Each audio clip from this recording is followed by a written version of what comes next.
अब इससे पहले कि तुम लोग दिन भर काम करके थकने के बाद ये वीडियो एंजॉय करने के लिए बैठो, मैं आप लोगों को बताना चाहूँगा, इतने सारे लोग मेरे चैनल को सब्सक्राइब नहीं किए हुए हैं, वो लाल बटन दबा दो और मुझको सब्सक्राइब कर लो। अब पिक्चर की शुरुआत में ये लोग यहाँ पे बैठे हुए होते हैं और इन लोगों ने लकड़ियों से आग जलाई हुई होती है, लेकिन यहाँ पर एक भी पेड़ दिख नहीं रहा, दूर दूर तक नहीं।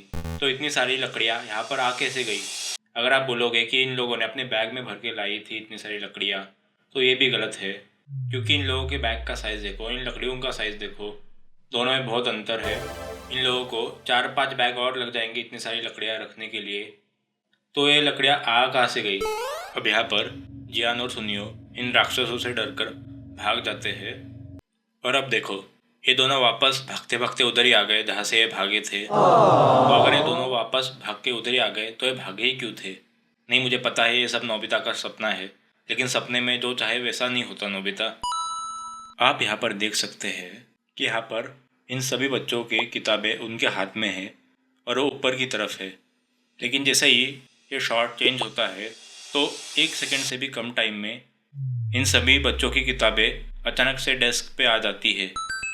अब जब प्रिंसिपल सर नोबिता को डांटते हैं तब क्लास के सारे बच्चे हंसने लगते हैं और आप देखिए कि इन सब में शिजुका भी नोबिता पर हंसती है, लेकिन इससे जस्ट पहले वाला शॉट अगर आप ज़रा ध्यान से देखेंगे तो आप देखिए कि नोबिता के पीछे एक लड़की है जो नोबिता पर हंसती है और वो दिखने में एकदम शिजुका की कॉपी लगती है। उसका चेहरा, उसकी ड्रेस, सब कुछ एकदम शिजुका जैसा ही दिखता है। तो ये नई लड़की है कौन, जो कि शिजुका की जुड़वा बहन है? क्या ये लड़की शिजुका की बहन है? आप मुझे कमेंट्स में बताइए कि ये रहस्यमयी लड़की है कौन। आप देखिए यहाँ पर नोबिता कल के सपने के बारे में सोच रहा है और आप नोबिता के कपड़े देखिए और शिजुका के कपड़े देखिए। क्या आपको ये दोनों कपड़े एकदम सेम नहीं लग रहे? Is it a coincidence? मुझे तो नहीं लगता, यहाँ पे मिस्टेक हो गई, तो ये तो ऐड करनी पड़ेगी ना। और आप लोग आगे देखिए, यहाँ पर जियान और सुनियो उन दोनों ने भी वही कपड़े पहने हुए हैं जो उन्होंने नोबिता के सपने में पहने थे। मतलब इतना बड़ा कोइंसिडेंस। यहाँ पर आप लोग नोटिस कीजिए कि रास्ते पर यहाँ पर कोई भी टिन का कैन नहीं था, लेकिन जैसे ही जियान और सुनियो नोबिता को डराते हैं तब नोबिता सामने की तरफ चलता हुआ जाता है। तब आप देखिए कि जिस रास्ते पर कुछ भी नहीं था वहाँ पर 2 सेकंड में एक टिन का कैन आ गया। मतलब इस मूवी में कुछ भी आ रहा है, कुछ कभी भी जा रहा है। कितने कंटिन्यूटी इश्यूज है इस मूवी में, वो आप नोट करके रखिए। अब नोबिता के इस सपने में नोबिता इस डायनासोर से बचकर भाग रहा होता है और आप लोग देखिए कि वो तीनों एक डायनासोर पर बैठकर वहां से भाग रहे होते हैं। Why are you running? मेरे कहने का मतलब उस डायनासोर पर बैठकर इस टीरेक्स से भाग रहे होते हैं। तो आप लोगों ने एक बात नोटिस की यहाँ पर? चलिए मैं आपको 3 सेकंड देता हूँ, तो आप लोग जरा ध्यान से देखिए यहाँ पर कि नोबिता जिस डायनासोर पर बैठा हुआ है वो शाकाहारी तो बिल्कुल भी नहीं है। तो अगर ये एक मांस भक्षक डायनासोर है तो नोबिता ने इसको कंट्रोल कैसे किया? इस डायनासोर ने अभी तक इन तीनों को खाया कैसे नहीं? वो तो इन लोगों ने इस मूवी में दिखाया ही नहीं। जब डोरेमोन इस कैसेट को फास्ट फॉरवर्ड करता है तब आप लोग देखिए नोबिता के पीछे ये पूरी इमारत नीचे गिर रही होती है और इसका मलबा भी बहुत सारे लोगों पर गिरता है। तब आप लोग देखिए कि इतना सारा मलबा गिरने के बाद भी कोई आदमी मरता नहीं है और किसी का भी खून वहाँ पे दिखता नहीं है।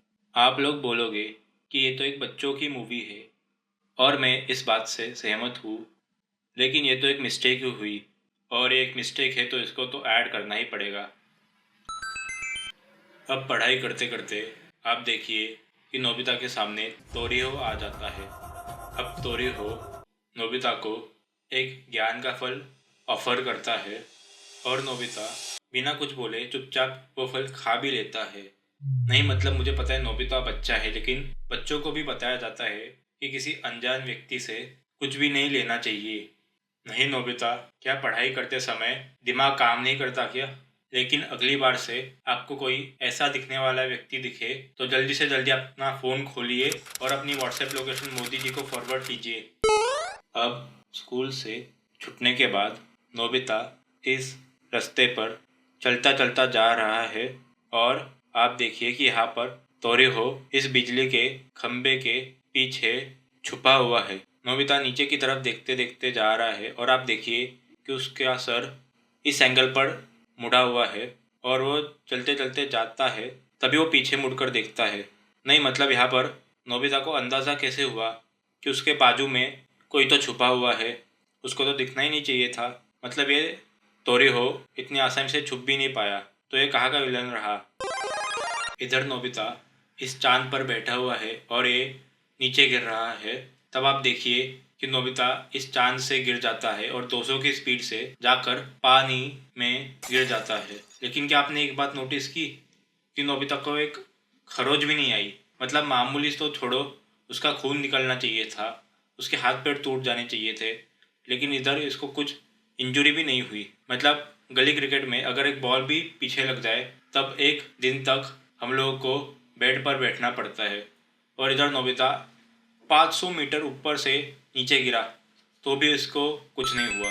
आप देखिए कि यहाँ पर ये सुनियो नोबिता से मदद मांगने के लिए ये रस्सी नीचे फेंकता है और जब ये उसके हाथ में होती है तब आप इस रस्सी का साइज देखिए। ये 10 मीटर लंबी भी नहीं लग रही, लेकिन जैसे ही सुनियो इस रस्सी को नीचे फेंकता है ये रस्सी अचानक से 5-10 गुना ज़्यादा लंबी हो जाती है। मतलब मुझको रस्सी कोई और लग रही है। और आप लोग ये भी नोटिस कीजिए कि जब सुनियो नोबिता को कुछ ऑर्डर दे रहा होता है तब वो रस्सी उसने अपने हाथ में पकड़ी हुई है। मतलब आप देखिए कि सुनियो के लेफ्ट में एक डाली है तो सुनियो को उस रस्सी को उस डाली से बांध देना चाहिए, लेकिन उसने वो रस्सी अपने हाथ में पकड़ी है। मतलब अगर उसको रस्सी ऊपर खींचनी है और अगर रस्सी स्लिप हो गई तो रस्सी पूरी की पूरी नीचे ही चली गई, तो फिर इस रस्सी का फायदा क्या। जरा तो दिमाग चलाओ सुनियो।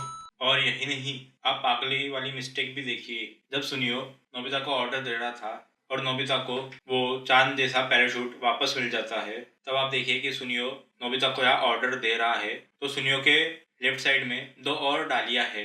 आप यहाँ पर देखिए। और जब नोबिता ऊपर की तरफ जा रहा होता है तब वही शॉट एक अलग एंगल से आपको दिखने को मिलता है। तब आप यहाँ पर देखिए कि सुनियो के लेफ्ट साइड से वो दोनों डालियाँ गायब ही हो गई। मतलब अगर शॉट चेंज हो जाए, मतलब अगर कैमरा का एंगल चेंज हो जाए तो पेड़ की ज्योग्राफी भी बदल जाती है। तो मुझे ऐसा लगता है कि यहाँ पर ये दोनों ड्राइंग्स 2 अलग अलग लोगों ने बनाई है, इसलिए यहाँ पर इतना अंतर है।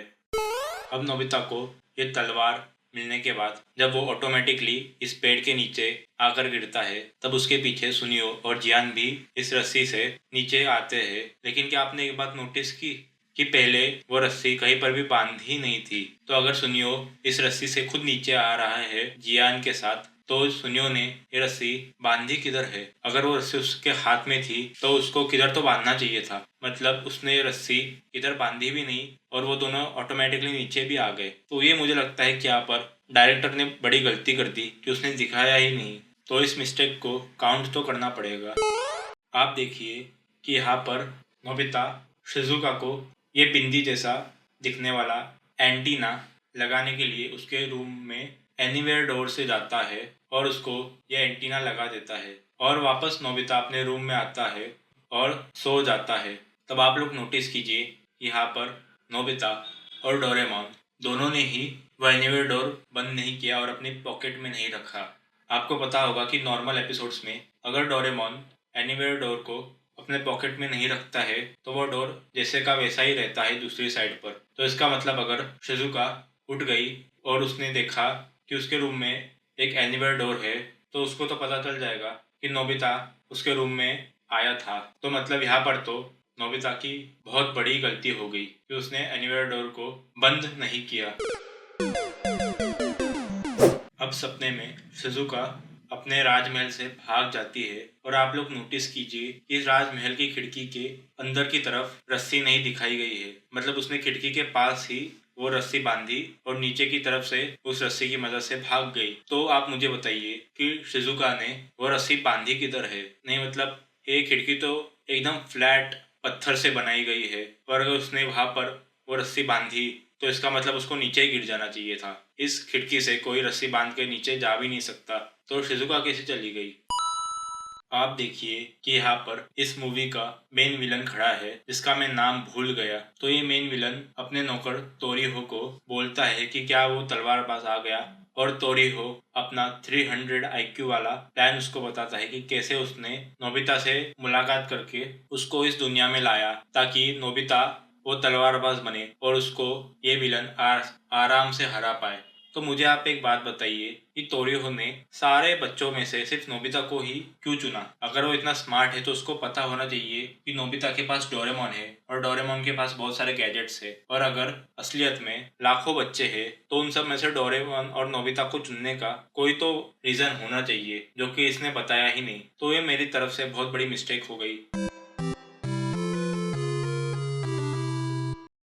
अब नोबिता जिस भालू के बच्चे की मदद करता है वो भालू उसको ड्रैगन की गुफा तक पहुंचा देता है। तो आप मुझे एक बात बताओ कि अगर ये भालू अकेला नोबिता और उसके दोस्तों को यहाँ तक लेकर आया तो उसके बच्चे का ख्याल कौन रखेगा? नहीं, आप खुद ही सोचिए कि इतने बड़े जंगल में अगर वो बच्चा अकेला होगा तो उसको कोई और प्राणी तो मारेगा ही, लेकिन वो खाएगा क्या? तो यहाँ पर इस भालू ने इतनी बड़ी गलती कर दी कि अपने बच्चे को यहाँ पर लेके नहीं आया। नहीं नहीं, आप सोचिए कि आप अगर एनिमल प्लेनेट देखते हो तो आपको पता होगा कि छोटे बच्चे बड़े प्राणियों के शिकार होते हैं। तो यहाँ पर तो इस भालू ने अच्छी खासी गलती कर दी, यहाँ पर अकेले आते हुए अपने बच्चे को भी साथ में लेके आता। ड्रैगन का सामना करने के बाद नोबिता और उसके दोस्त इस नदी को पार करने के लिए एक नाव बनाते हैं, और आप देखिए कि इस नाव को बनाने के लिए नोबिता अपनी तलवार से इस बड़े से पेड़ को एक झटके में ही काट देता है। तो आप लोग मुझे बताइए यहाँ पर मिस्टेक कहाँ हो गई? आप रुकिए, मैं बताता हूँ। नोबिता की तलवार की आप साइज देखो, ये तलवार कितनी छोटी है, और इस पेड़ को देखो ये कितना बड़ा और लंबा है, मतलब ऑलमोस्ट उस तलवार के डबल साइज का है। तो तलवार उस पेड़ के आर पार हो भी गई तो भी वो पेड़ कटेगा नहीं, उसके लिए उसको दोनों तरफ से काटना पड़ेगा। तो यहाँ पर एक झटके में ये पेड़ तो नहीं कटेगा, बस तलवार पेड़ में फंस जाएगी। तो ये है यहाँ की मिस्टेक। एक सेकेंड, आप लोग ये सीन देखो, ये सीन तो मैंने कहीं सुना हुआ लगता है। एक एक लिमिट, मतलब बाहुबली ने इस पिक्चर के इस सीन की कॉपी की है? ये तो मैंने कभी सपने में भी नहीं सोचा था। अगर आपको ऐसे ही और एनिमे के मिस्टेक्स देखनी हो और डिटेल्स देखनी हो तो इस चैनल को सब्सक्राइब कीजिए और नोटिफिकेशंस ऑन कीजिए ताकि मेरे वीडियो आपके पास जल्दी से जल्दी पहुंचती रहे। अब जब यहाँ पर शिजुका इस विलन को बिग लाइट की मदद से हरा देती है तब वो नोबिता को पकड़कर ऊपर की तरफ उठा लेती है, लेकिन यहाँ पर होना ऐसा चाहिए था कि नोबिता और शिजुका दोनों को नीचे गिर जाना चाहिए था, क्योंकि आप सोचिए कि शिजुका ने नोबिता को गलत तरीके से पकड़ा हुआ है। यहाँ पर शिजुका कितनी भी ताकतवर हो लेकिन नोबिता का वजन शिजुका से ज़्यादा ही है, तो वो नोबिता को ऊपर की तरफ कैसे पुश कर सकती है? और उसने नोबिता को ऐसे पकड़ा हुआ है कि शिजुका का ज़्यादातर वजन नीचे की तरफ जाएगा और नोबिता और शिजुका दोनों ही नीचे की तरफ गिर जाएंगे। तो यहाँ पर शिजुका की ये बड़ी गलती हो गई। अब जब फाइनली शिजुका और नोबिता की शादी होने वाली होती है सपने में, तब उसका सपना पूरा होने से पहले टाइम मशीन से ये रोबोट आ जाता है। तब आप लोगों ने नोटिस की होगी ये चीज़ कि ये रोबोट सेम टू सेम तोरीहो जैसा ही दिखता है, पूरा का पूरा सेम टू सेम उसके जैसा। तब इस मूवी में कहीं पर भी एक्सप्लेन नहीं किया कि क्या ये रोबोट और तोरीहो एक ही इंसान है, मतलब एक ही कैरेक्टर है। तो इस मिस्ट्री को तो इस मूवी में कभी एक्सप्लेन नहीं किया, तो इस वजह से मैं इस वीडियो में ऐड करता हूँ पूरे 10 मिस्टेक्स।